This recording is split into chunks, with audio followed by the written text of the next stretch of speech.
If you have an entry-level DSLR and you're interested in night photography, more specifically nightscapes and trailing lights, stay tuned, this video is for you.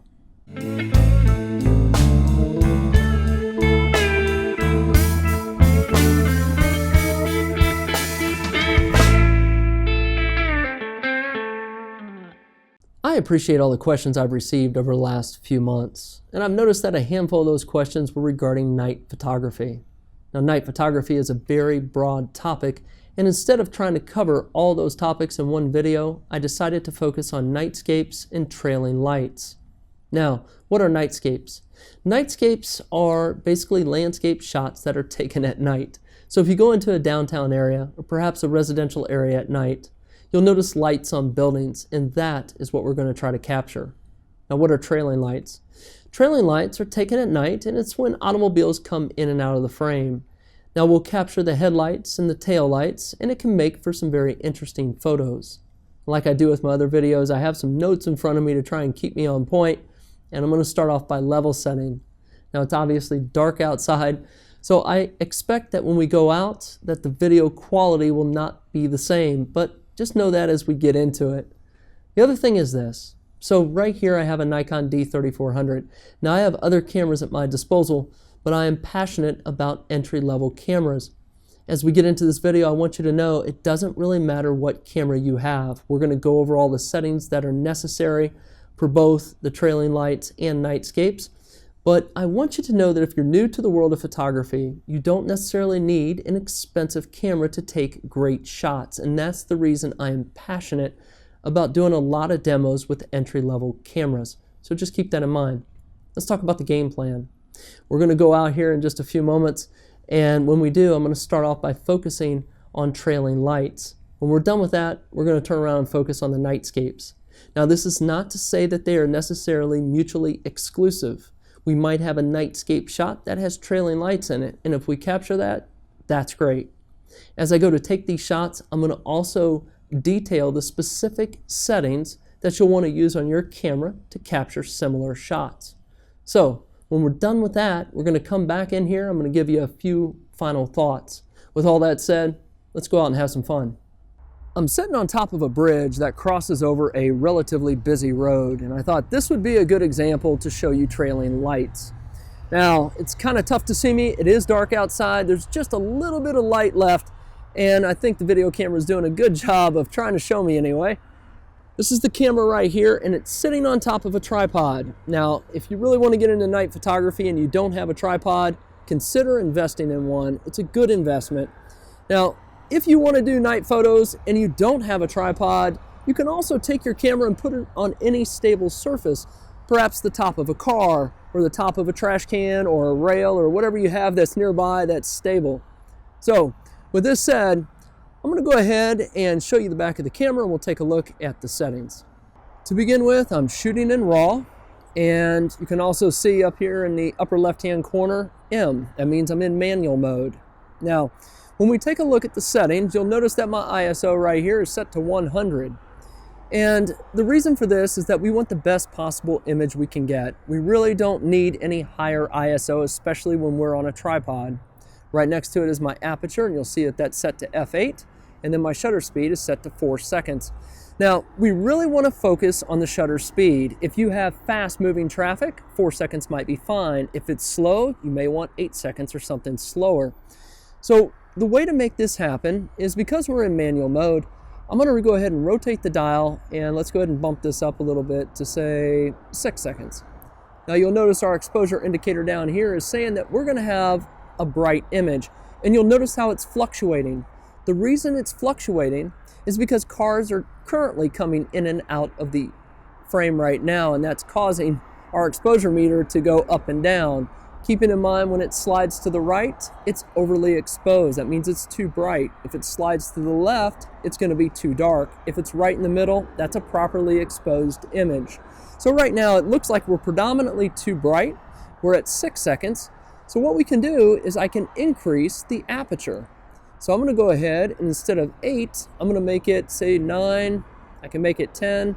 And you'll notice that our exposure indicator down here is a little more in the center. So again, we're at 6 seconds. Let's go ahead and take a shot as traffic is coming, and let's see what we end up with. Well, that's not too bad. There wasn't a lot of traffic coming when this shot was taken, but you can see 6 seconds gives us some of the tail lights and some of the headlights coming. What we're gonna do is, instead of 6 seconds, let's have a longer shutter.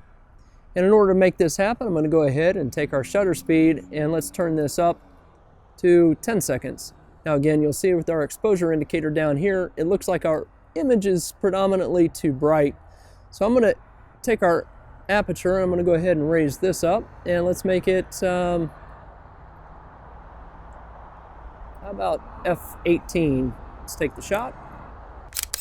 As you can see, at 10 seconds, we really have some good trail lights here. So we had quite a few cars going away from us and coming at us. And this is really a nice shot. It makes for a very interesting image. Let's try again with a 20-second shutter. So let's go ahead and take a shot at 20 seconds and let's see what we have. As you can see, this image is a little more dramatic, and it also helps if you go with a wide angle lens because you can bring more into the frame. I've moved to a new location and it's loud out here, so I hope you can hear me okay, but I'm on top of a very busy roadway. Beneath me is highway speed traffic. So I thought this would be another good location to try and get some trailing lights. Let's take a look at the back of the camera and see what these settings look like. You'll see I'm at an ISO of 100, and I've set my aperture to an f13, and I have the shutter speed set to 15 seconds. Now, keeping in mind that wherever you're at and in your location, you really want to focus on the shutter speed. Now, we're in manual mode, but it's the combination of the f-stop and your shutter speed that's going to give you the exposure. And as we watch the exposure, the lights are coming in and out, so the exposure indicator is saying it's overly bright or it's overly dark. So you just need to play with this a little bit until you get it the way you want. Now it looks like we're predominantly bright here, so I'm going to go ahead and knock this back just a little bit. Let's go with 13 seconds. Let's take this shot and see what it looks like. As you can see, we've captured the headlights coming at us and the tail lights going away, and we have a little bit of the cityscape behind it. So it makes for a very interesting photo. I've moved to a different location, and now I'm really looking at more of a nightscape type shot. What I have in front of me is just a movie theater. It's a Regal 17 type movie theater, but it's got some nice neon lights on it, and I think it's gonna make for a decent photo. And there is a roadway in front of me. So we can do this a couple of different ways. We can wait for the traffic to die down and go for a much kind of faster shutter, or we can open that shutter up and let those cars go in front of us. So let's take a look at the settings on the back of the camera and let's snap a couple of shots. Our current settings are ISO of 100. Our aperture is at f8, and I'm using about a half second on our shutter speed. Now the goal behind this is to not get any cars in front of us. Let's go ahead and take this shot. As you can see, it's a pretty simple photo, but we have some really interesting lights here, and it looks like there was a car coming at us. So what we want to do right now is I'm going to extend the shutter, and I'm going to try and capture cars coming in front of us. In order to make this happen, I'm going to first start off by moving our shutter up, and I'm going to want to capture, say, I don't know, let's see if we can go 10 seconds. Now you can see that we're way overexposed, and in order to correct this, we are going to manipulate our aperture, and we're going to want to increase this. So I'm just going to keep moving up with it until our exposure starts to dial back just a little bit. Okay, so that's an f36 at 10 seconds. It's going to be a stretch to keep it at 10 seconds and keep a properly exposed image. We're going to be just a little overexposed.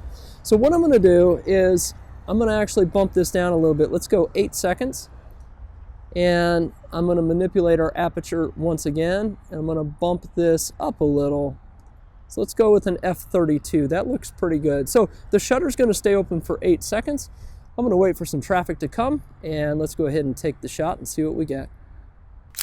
So this makes for an interesting image as well. You can see we have some tail lights and some headlights coming into the frame, and it's going horizontal left to right and right to left. So it makes for an interesting image when you can capture a shot like this.